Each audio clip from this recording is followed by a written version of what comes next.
In 2014, Judge Kluger became the executive director of Sanctuary for Families after serving 25 years on the bench. Sanctuary for Families is at all 5 of our family justice centers, providing guidance and hope to people in their hour of greatest need. I am proud to count Judge Kluger as an ally, and I am tremendously grateful to her and her team for answering the call to service. Judge Kluger, would you mind sharing a few thoughts with us? Thank you so much. And first of all, I'm thrilled to be here representing Sanctuary for Families and all the other agencies in this room, the people behind me and in the audience who assist victims of domestic violence. And Mr. Mayor and First Lady, you've done such an amazing job in hearing our voices and doing so much for survivors. And of course, Commissioner Noel, who has been a great leader in the fight against domestic violence. So just imagine a survivor of domestic violence where your financial security is so critical to your ability to leave your abuser and seek help for yourself and your children.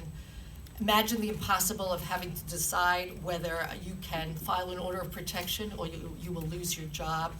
Imagine not being able to file a police report and having your pay docked.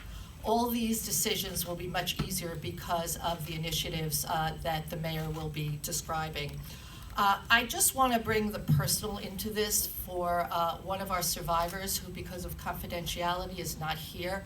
But I think if you heard a little bit about her story, you can understand how critical these changes will be for the life of all the survivors in our city. So I'll call her Fatima. Challenges get in the way of dreams and aspirations, and when they do, the paramount step is to find a way around the situation to still pursue your dreams and desires. Once in life, I faced a tremendous setback. As a kid, I envisioned a future full of achievement. I wanted to impact the world, get education, make a significant difference in life. As a young girl from a rural part of Nigeria, all I wanted to be was different. There was not regard there for education. People in my town were ignorant of the meaningful of education. It was devastating. Education was only my way out of poverty. Arriving in the US, I felt liberated from the anguish I had undergone. Confused and afraid about what would happen next, I felt as though I was tarnished. Heavily pregnant, I found myself around strangers, a piece of broken dreams, a victim of domestic violence. I came across Sanctuary and the services that were available. I was able to find a life for myself and my children.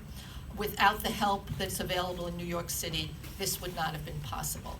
So Fatima's life will be made even better and easier with the initiatives that the mayor will outline. And we thank him and the First Lady for their leadership. And thank you all for being here to recognize the voices of domestic violence victims. Mr. Mayor, thank you. Thank you very much, Judge. I want to say, Judge, thank you for the work you've done in public service. Thank you for the work you're doing now with Sanctuary for Families, and for all of your team, for all the people you protect, for all the people you help. Let's give the judge a big round of applause.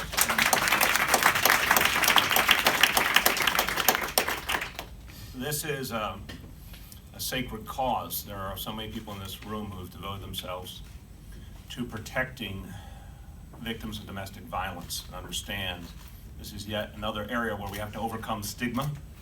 We have that additional challenge of talking about this issue out in the open and getting people to feel comfortable coming forward and giving them the assurance that help will be there for them. There are so many good people in this room who have done this work, and it's tough, tough work. I want to name them, and at the end I'd like them all to get a round of applause.